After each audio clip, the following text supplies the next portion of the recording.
Okay, so next up we are making a dirty chai. Now dirty chai is the same as a chai latte, but just with coffee. So as always, grip handle out, flush. Basket is clean.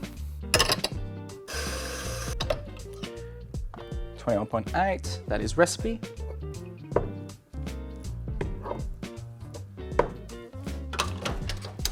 And for the dirty chai today, we are using a glass, so we're only going to need 1 shot. All right, so as always, we are purging. Now we've added our milk, so now it's time to add our chai into the jug. We are adding our recipe amount. All right, so dirty chai has the same foam as a latte, so we are doing 3 hisses. 1, 2, 3. And now we are spinning until temperature.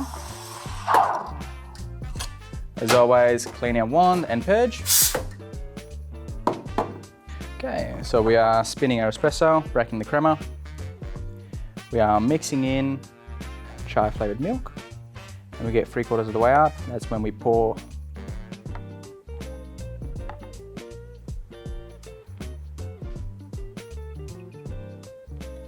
And that is our dirty chai.